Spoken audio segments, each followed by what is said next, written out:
All right, everyone. Weekly reactions here after week 7.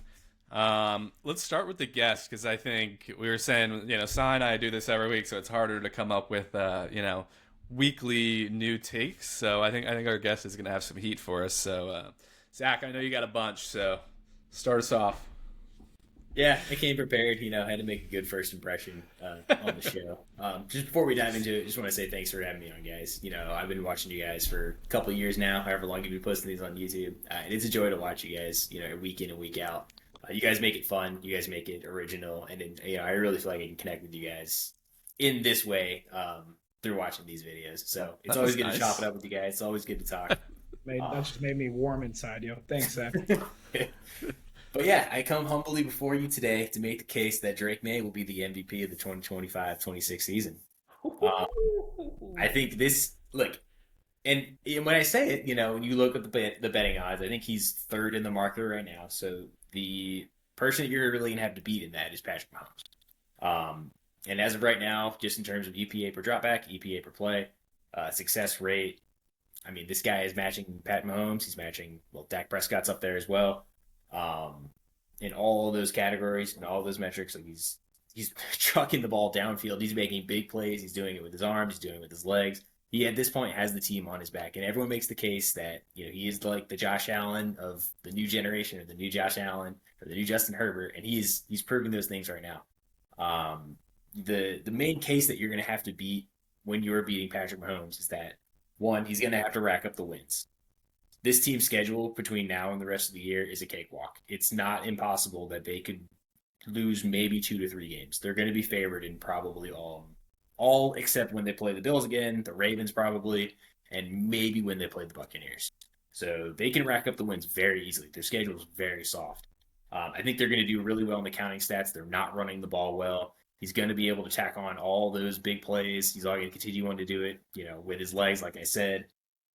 There's a lot going for him in that direction. I think Josh McDaniels, as fun as it is to make fun of him for, times he's had as a head coach, he's doing a really good job of dialing up easy plays for him to hit.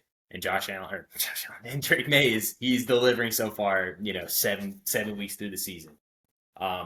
Just comparing it to Pat Mahomes specifically, I think the league, like, for right or for wrong, this award is based on like how you do relative to your expectation. Everyone knows how great Pat is. It doesn't matter necessarily that Pat is having one of his best seasons in a few years. It doesn't matter that he's running the ball himself super efficiently.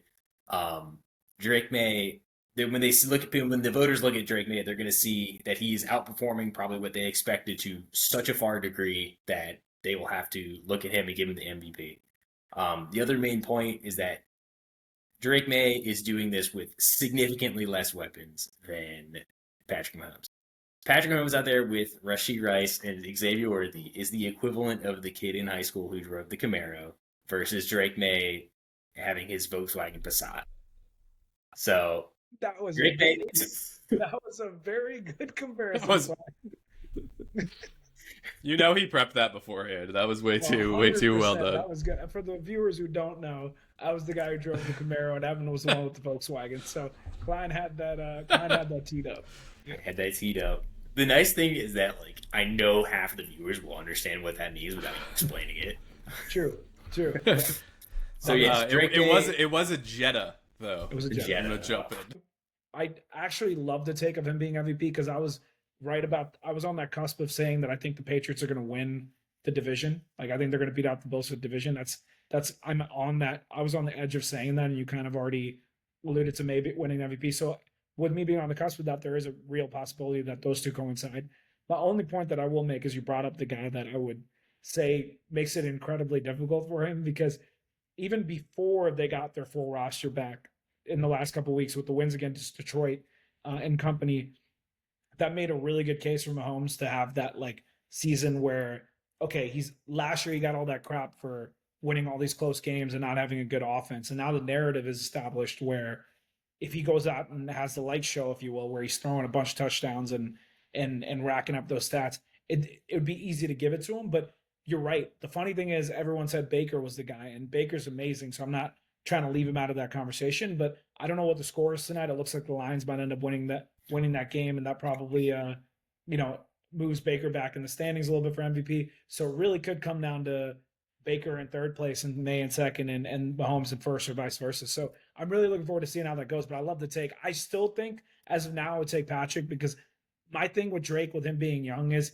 he might have a down week here and there. I truly believe Patrick Mahomes for the rest of the year is just going to be like, unless there's no injuries, is going to be unstoppable. Like I don't see a world where that offense gets stopped. That's the way I look at it.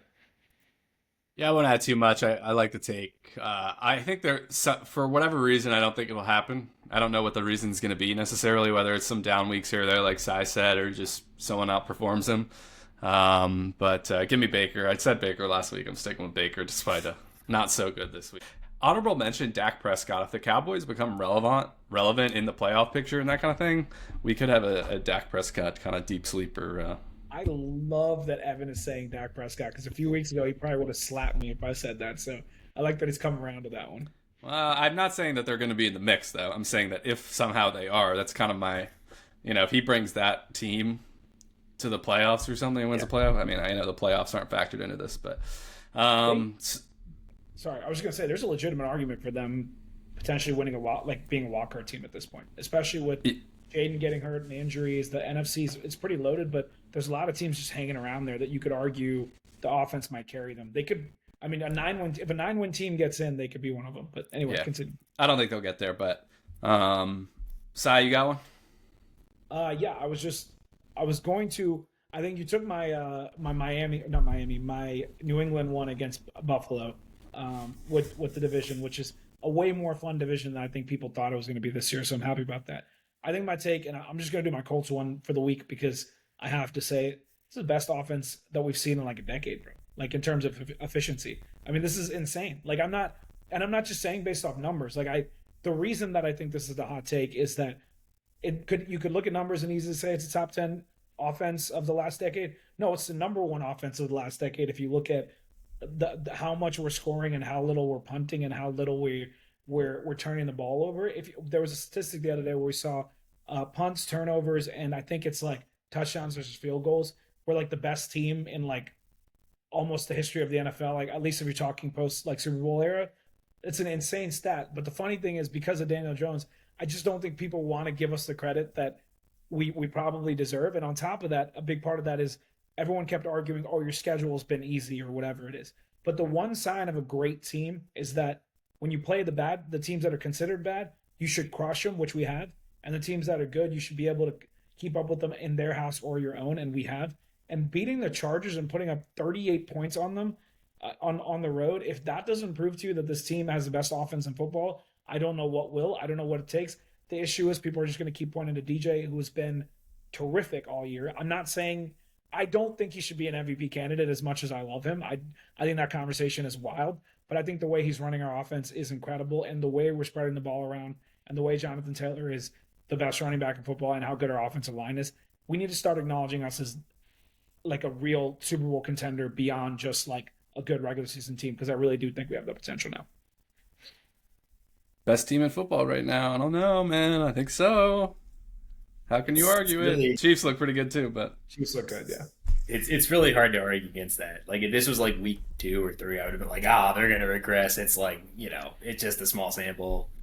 But here we are. All going into week 8. I can't argue against anything you say, so I'm very happy for you. And the other thing is, A.D. Mitchell's without that drop ball that we talked about a few weeks ago, we could be the only undefeated team in football. Which obviously there's a lot of if and buts, but that's the closest scenario to getting to an undefeated team. So just wanted the Broncos game is a counter the other way though. If that guy doesn't jump the line, so but the Broncos one, I think we still put ourselves in position. I'll say that. Yeah. Defense played well this week though. That was good to see after not quite as good. So my take, this is This is not one that's probably going to get a lot of clicks on the internet, but it's one I want to say about it because I think it's interesting. NFL officials need to start calling offensive pass interference. Like, it is so hard to be a defensive back in not even just the NFL, but college right now that it's getting absolutely ridiculous. Like, the offensive players at the wide receiver position are just shoving defenders out of the way, and they are never throwing flags on it. And then any form of contact or any not turning your head back around, like, is getting flagged for GPI or illegal contact. Like, it is just impossible to play that position right now. And I'm not saying that they should just be hosing flags all over the place, but you need to start throwing that penalty occasionally to even out the playing field across these two positions, because like being a defensive back has to be like one of the hardest jobs on the face of the earth at this point. I mean, there's just no winning at that spot with how the game's officiated right now. So take that away. I don't disagree with you. I think that every week when I watch football, like how like you just see, and the funny thing is they'll call it sometimes for like if you watch the Broncos Giants game, the DPI they called against the was it the Broncos on that last play that set up the Drake May or the Jackson Dart touchdown. Like I was like, you're gonna call that a defensive pass interference, but you every week you see guys like you said like full on putting their arm into someone's body, pushing off them right before they catch the ball. Never gets called. I agree with that. It's this has been an issue for years though. And this isn't like a this year issue. So I don't know what point they're gonna correct that, but they need to. I'm with you. Yeah, I actually really don't want to see that at all, actually. Because the only thing that really gets me excited about football is watching wide receivers and running backs make big explosive plays. And if you want to, take those away because someone put an arm in somebody or someone made physical contact a little bit too much, that makes me a lot less interested in watching the game. No one likes penalties. No one likes flags. Just let them figure it out on the field. Well, I think that my ultimate point is that you start throwing a few flags here and there, and then over time the game like evens itself out and the wide receivers know they can't do it, and you actually end up seeing less flags. Because I agree with you, ultimately that's what we want. You want to just let the guys play, but like at this point they have free range to do anything, and it's like impossible to cover. I mean, it's just I don't know, but I do agree with you, ultimately less flags, but you gotta take a step back, I think, to move 2 steps forward in this case. So who's next? Zach, you got another? Yeah, I guess this is sort of relevant because might be happening in the next weeks, if not days. But the impending loss of Mike McDaniel for the Miami Dolphins is going to be a major gain for another organization. I agree. The Miami Dolphins are a majorly flawed team. They are structurally probably like the worst built team in the league, maybe outside of like the Saints or something like that. Maybe debatable, but kind of get the point. And I think none of that realistically falls at the feet of Mike McDaniel. Like you see him on the sidelines now, he's absolutely downtrodden. Like this is a man who's been beaten and broken and called a nerd many times. But he's still an excellent play caller. I mean, you can see it, and he's at this point in Miami season, he's really not working with much. I mean, Tyreek is past the hill and probably may never play again. Even Darren Waller's who's getting production out of him. He's hurt. He's probably gonna miss a couple of weeks. Obviously, Achane's probably one of the best running backs in the league. Jalen Waddle's a good wide receiver, but he's not the alpha that I think this structure needs. But to his time is just done in Miami as well. So I think Mike McDaniel's going to get fired, and I think another team that's going to pick him up, they're going to get a really good hire out of him. Just for example, imagine the Giants fire Brian Daboll, they bring in a coach, and Mike McDaniel's the OC. That's really exciting. And then you get Neighbors back healthy next year. That's really exciting. I love that take because I was saying that a few weeks ago. I was like, if they do move on from Mike McDaniel, I was thinking of someone like Houston. That would be a great option for them to go get a guy because they've been having a lot of issues with, especially O-line and stuff. You got to get a bit more creative. Or I even made the reference last week of the Mike McDonald-Mike McDaniel pairing in Seattle. Now, granted, Seattle's playing well, so I don't think they're going to go hire a new OC in place of who they have, but that would be such an elite pairing to have those two together because McDonald could be a leader of men, or even some of these other teams that have good offenses like you alluded to. I think the Giants are a good example. My only concern with the Giants is I think you kind of set up another point for me. I think people are giving Dable too much crap for this weekend. Like he did not call a good game. I don't dispute that. But how good Jackson Dart and Cam Scotabo and like Wanda Robinson and all those guys are playing a few weeks, like especially with a couple of those guys only a few starts into their career. I think Dable needs a chance to coach a full season with Dart. I'll throw that out there. Yeah, I definitely agree on the McDaniel being an asset to another org piece. But I don't want to you know, say that he doesn't have like 95% of the blame for what's gone wrong in Miami. I mean, this dude's a terrible leader. He doesn't know how to manage the entire football team. Like, I would venture to guess he doesn't know how to run a practice and things like that. Like, I just think he's a horrendous head coach, brilliant offensive coordinator. And Tua as well.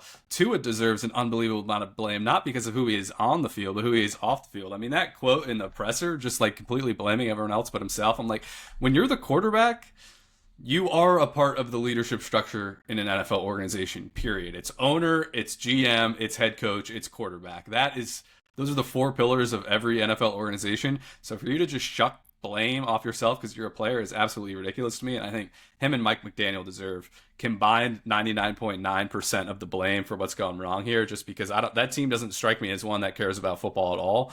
And it starts with their leadership. So I just want to make sure that he gets his right share of blame. But I do agree that once he becomes an OC again, it's going to be a problem for defenses.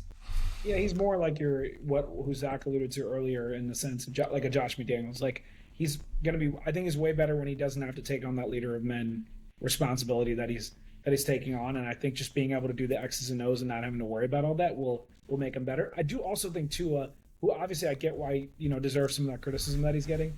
I think that in a couple of years he'll have that Sam Darnold trajectory, assuming he can stay healthy, where he'll end up on another team if you get the right coaching. I really do believe that he can be like an elite game manager. Like I really do. Like he's got the ability to make those throws. Decision making is, I think, his biggest issue, and obviously like his offense around him deteriorating a little bit more. I'm not saying he's not to blame for some of that. I'm just saying that like I don't think his career is over. People are acting like Tua's like has never shown flashes of being above average, and he certainly has. I think that's a little bit unfair to just call his career over after a really bad season. That's where I look at it. So I think a good one coming off of their bye week, and it's actually not that bold when you look at like the betting markets, but I think the Ravens should be the favorite to win their division still, even though they're 1-5. Obviously, they've been extremely unfortunate with injuries through the first half of the season, but hopefully Lamar will be back this week. That sounds like the case. They had a practice today for some reason. He didn't practice though, so hopefully he'll be back, but I think they have an extremely manageable schedule. They have a bunch of in-division games that no one's running away with in there. They're just at that point they're going to be desperate. I mean, they really can't afford any more slip-ups in their season, and it's feasible that they win out. And I think that's sort of like momentum, and that's sort of like back against the wall mentality is probably what could be the extra thing that pushes them. Maybe past Kansas City, probably past Buffalo at this point.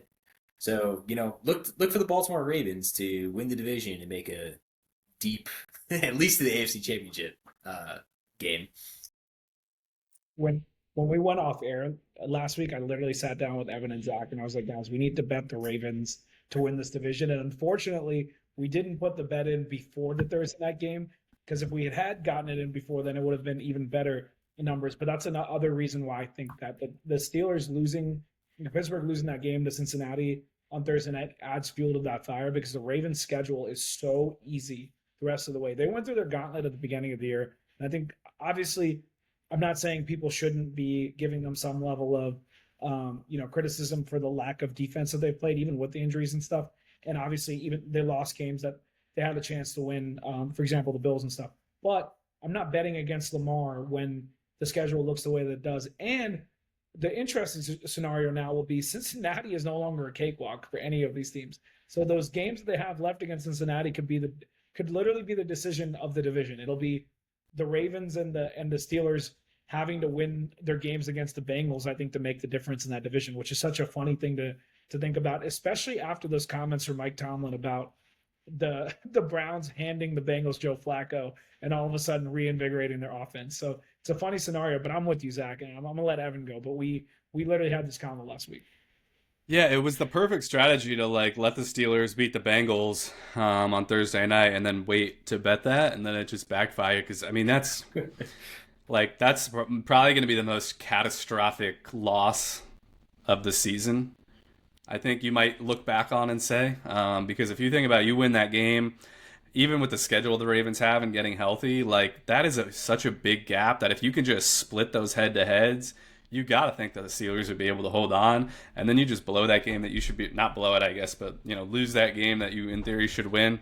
That's a tough one. I don't know. Have I done the Kay Adams rant on this podcast, or was that just offline? So I don't remember. You did it offline, Evan. You might need to do it on the pod.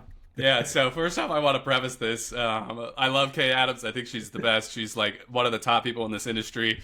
So if she's listening, all love to you. But one of the reasons I think Baltimore is going to win this division, partially seriously, partially joking, is that Kay Adams has been commenting on the odds, the FanDuel odds of this division for about 3 weeks now. She's been like, wait, the Steelers are still underdogs to win this division? Like, wait, look at the odds. They're just now favored barely over Baltimore. Like, what are they doing? What is this nonsense? And you're like, wait, who does Kay Adams work for? She works for FanDuel, the sportsbook that she's pushing, because she knows that Baltimore has an easy path to come back and take this division. And I'm not saying someone's in her ear at the FanDuel higher-ups trying to push money into this market, but we've seen it. We've seen this kind of stuff before, and I just think it's odd how frequently she's chiming in on the betting odds for this division. And yeah, because of that, I have to agree with you that Baltimore is going to make a run and come back. But again, if you are watching Kay, I'm sorry, it's all love. I think you're the best. But I did have to call this out just for people that are reacting to your tweets. Just remember who she works for and be careful what you're getting yourself into on that one. So anyways. We love a good conspiracy theory, so I'm here for it. I don't think it's a conspiracy, but hey, Well, okay, I guess I'll give a take. Let's see. What are we gonna go with?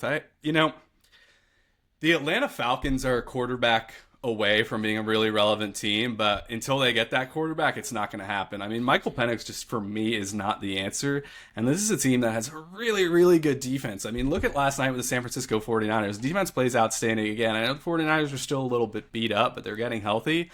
But the offense just could not do anything, and we've seen their offense play well at home. Like, Bijan is amazing. Drake London's awesome. Kyle Pitts is playing better. But Michael Penix is just way too inconsistent for me, and he is not the answer at this position. And without a really good quarterback, I would say without a great quarterback, you're just not going to be a contender for anything from a playoff victory or like conference finals perspective. So, I know the Atlanta people love Penix, but it's just not for me, and I think he's what's holding this team back. So, yeah, I don't know. I'm not out on Penix yet, just because I think he's so early in his career and they have won some good games with them, but I get your point of like he's not as like the ceiling isn't as high for that team this year with him as quarterback because he's still figuring things out. Like in an ideal world, let's say Kirk Cousins actually did look like the way he did towards the end of his career in Minnesota with this Falcons team. I do think that they would be a real threat in that division, especially what's going on with the Bucs right now, which I've alluded to earlier. The Lions are trouncing them right now, so. Like that division is still wide open if the Falcons had won this weekend, but unfortunately they did not. The flip side of that, though, is it makes my other point of San Francisco's coaching is out of this world, bro. Like I'm not trying to like make this as an excuse for Penix, but the fact that the Falcons were not able to win that game with the amount of injuries of the 49ers had on defense, Robert Saleh and Kyle Shanahan are putting on a clinic, and I think that probably made it look even worse than it was. But I do agree with you in the sense of having a more veteran quarterback right now would make him a real threat, but I'm not out on Penix. So that's where we disagree. I'm not done with, him being their potential quarterback. I actually have a quick, this is less of a question and this is less of a take and more of a question for you guys. Do you guys think that with a healthy team, do you guys think the Rams are the best team in the NFC right now? That was my next take. That was that the Rams are the team to beat in the NFC. If you want to talk on a side, go ahead. I'll just quickly tee it up and then you take over, Zach. But essentially, the way Matt Stafford is playing right now, this might be his best season ever, which is at least regular season, which is a crazy thing to say given the fact that he just came into this year with all these people talking about back problems or whatever it is. And then you have Devontae Adams, who is also having one, still playing like he's in the prime of his career, even though a lot of receivers tend to drop off. He has been just as elite as ever. Even if he's marginally lost a step, he is so good at knowing where to be all the time and is such a good route runner and has such good hands. Their chemistry feels like they played together for a decade. And then Puka Nacua this whole year has felt like the best receiver in football though every time he's playing. And that's only talking about the offensive side where Kyron Williams and Blake Corum give you a nice rushing attack and their O-line has been solid. So their whole offense has been great. And we haven't even really brought up their defense much recently. What they just did to Jacksonville and in terms of like stopping that their team from scoring overall, but just what they've done all season. Guys like Jared Verse in them with how young they are, Quentin Lake, like we're not giving they have Young on defense. They have all these elite young defensive players on defense, and I can't figure out which part of their team is better, which is what makes them so elite to me. If Stafford keeps playing like this, the ability to have a veteran quarterback, I've made this point multiple times on this podcast. If you go into a matchup against an elite defense and elite coaching, the way to beat an elite defense and coaching is knowing how to audible at the line. That's what I've taken away from my years of watching football. I might be biased. I'm the biggest Peyton Manning fan you'll ever meet, but that's how he always beat defenses. He walked up there, he looked at the defense, and he said, I know what you're trying to do to me. I'm going to put the ball in the right spot. And Matt Stafford can do that better than anyone in the league, given the amount of experiences that he's had. Maybe next to Aaron Rodgers, but I would argue that Stafford is probably going to go further than Rodgers this year, at least season-wise. So I think the Rams are so scary. Like, they could go on the road against anyone and take them out of the playoffs in the NFC. Like, you do not want to play them. Yeah, I completely agree with you, Zach. Like, they are the most complete team up and down, up in the entire roster. A Super Bowl winning coach. I mean, they're tough. Yeah, I didn't even bring up Sean McVay. That's just disrespectful to him. Yeah. And who was the top contender of the Eagles by the end of last year? The Rams. They almost knocked them out in that snow game on the road. So, yeah, sure. I'm debating if I think they're the top contender to the Eagles, and the Eagles should still be the top dogs. But you think about a blocked field goal, otherwise the Rams would have gone on the road and beat them. And I would argue that if it wasn't snowing in the playoffs last year, then the Rams would have beaten them in that game as well. So probably wrong by that. But I also will make the argument that the Eagles are not my top contender, even independent of the Rams. I'd probably go Rams, Lions, and then Eagles. I'm still not sold on the Eagles. I know they got the dub this weekend, but Carson Wentz, the Vikings almost still won that game after Carson Wentz essentially tried to lose that game in the first half with the turnovers he had. And the Eagles, I mean, they did look better in terms of passing offense. I won't dispute that, but your team's going to look a lot better when you get the kinds of turnovers that they were getting and the field position they were getting. So I'm not fully sold on the Eagles yet, even though I love some of their players and I do hope their players find success. I just don't know that I fully think they're back yet. They got some things to figure out, but I think they will. They need to run the ball better. I don't know what they need to fix to do it, but that's the thing. Piggybacking off the Rams side, you're going to appreciate this one. Just quickly, the Jacksonville Jaguars are frauds. I know I've been a fan. I've been a fan coming in, but that was just a disgusting performance to share with our friends across the pond in London at Wembley. I mean, in theory, the Rams were in the worst situation from a travel standpoint. They had to spend the whole week in Baltimore after the Ravens game. The Jaguars were in theory coming in fresh. And I think this is the point in the season where you start to better understand and make sense of some of the prior scores that have happened. And if they were fluke games or if they were, the kind of reality expectation games. And we go back to that Chiefs game where, everyone's like, oh, the Jaguars have to be good. They beat the Chiefs. Every team has a ceiling outcome by this point in the year, and every team has a floor outcome by this time of the year. And unfortunately, that was the Jaguars' ceiling outcome that we are unlikely to see again. And that was just that was a pathetic performance, I thought. And Liam Cohen just did not have his team prepared at all. Puka Nacua out, like you guys mentioned. So, yeah, I don't have a ton of logic behind this one, but I'm a Jags fan. I wanted it to work, but that was a tough scene. That was a tough scene on Sunday morning. I mean, I'm not mad at it because it just makes the division that much easier for my Colts. But I will say this. I do kind of feel bad for Liam Cohen because I do think he's done a very good, he's done well above an average job of coaching coming into a new team that really struggled last year. I think the real issue here is, let's just be very honest, Trevor Lawrence was incredibly overhyped coming in. And the worst part about Lawrence is he makes some throws where you look at it and you go, okay, yeah, I can see why people were like, hey, Lawrence might be the next, Peyton Manning, Andrew Luck, whatever wild comparison they made for him coming out. But some of the decision making he makes on other throws or just some of the like lofty, weird passes that he makes. I can't figure out what is up with him. And now he's had 3 different coaches and 3 different people calling offenses for him, and 3 different types of defenses around him, and he hasn't been able to win. He's had one playoff win in a pretty epic fashion and a comeback. And outside of that, we've not seen anything from him. So I do feel bad for Liam Cohen. I feel bad for that defense because the Jaguars defense is good, man. It's top 10, I would say, maybe even top 5. And the problem is their offense just is very disappointing. And I just don't think that. And look at what's happening with Brian Thomas this year. It's a very weird year for them. They have to figure out what to do with Hunter. Although I do want to give Travis Hunter a shout out. I was watching that game, and they might not know how to use him yet. But when you do figure out how to use him, his flashes are like elite. Like I watched him guarding Devontae Adams on a one-on-one on one of those, and just completely like shut him down on one of those passes. And I was like, you guys got to figure out what to do with this guy. Like we're wasting an elite talent right now. So I don't know, but yeah, I mean, as a Colts fan, it is what it is. Yeah, I do wish they would kind of just tell Travis Hunter, hey, you got to stick with just playing wide receiver right now. And you can come in on like some super special packages on defense or whatever, where you just got to play some zone or something like that. Because I just kind of feel like this experiment so far is kind of hamstringing his development on both sides of the ball. Not that I really know anything about defense, but the offense hasn't really, on the offensive side, it hasn't really kicked on in the way that it has for other wide receivers and in like him. But overall, to the Jags, and I'm kind of like workshopping a take in my head about like how first overall picks just never really end up being that good for a plethora of reasons. Kind of with like Baker's probably like the main exception to that, and even that took a while in a couple different teams. Yeah. So there's just something about like these first overall picks that they just don't work out that well. I don't know if it's just like the expectation or it's like they're going into a really bad org. That's a really good take. No, what I wonder is, okay, I'm gonna add to your take as I'm workshopping with you, Zach. And right.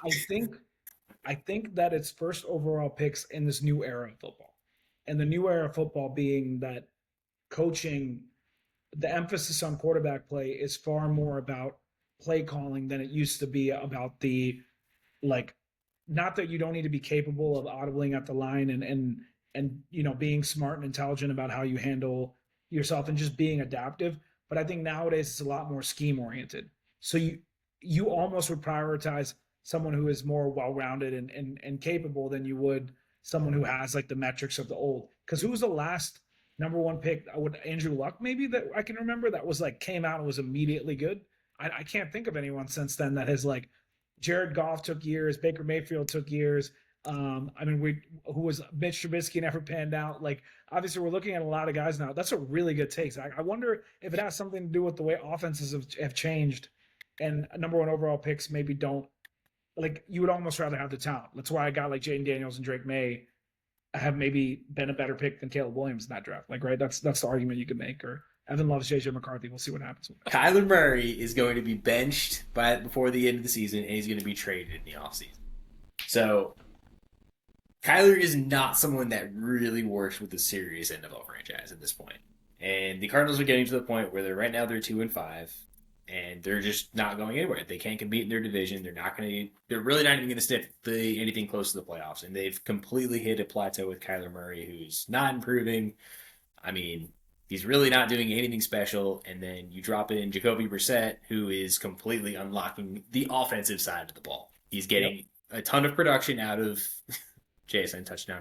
You're getting a ton of production out of Trey McBride, who's figured out how to score touchdowns again. He's making Marvin Harrison look like a extremely solid NFL wide receiver, maybe not the alpha they wanted him to. And I think they're going to have to realize that if Jonathan Gannon wants to keep his job, they're going to have to move off of Kyler Murray because they're not going any more positive directions with him. So I think at some point, in order to keep his job, Gannon's going to have to bench him and put Brissett in the game. Hopefully he gets a couple wins out of that, and then the organization's going to have to move on from him in the offseason.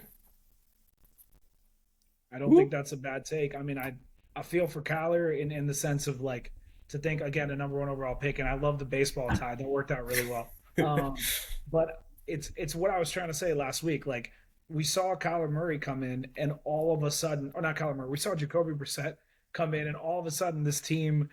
Like against my Colts, I'm like, what are these plays that Jacoby Brissett is making? And like, why are these guys like like catching pinpoint balls against like pretty good coverage. And that is exactly the point of concern because Jacoby Brissett, first of all, shout out to him. The guy has been a journeyman backup, and every time that he goes to a team, he'll come in and for like 3 games, he'll make you think, wait, does this team look pretty good with Jacoby Brissett? We've seen this with a lot of organizations so far, so he's genuinely one of the best backups out there. But Zach, I was tooting that horn last week, and he just did it again this week, where they almost beat the Packers. So this is this is not a good look for Kyler. I just, and with the running backs out too, like the way the offense moved with Brissett, yeah, it's not a good look for Kyler.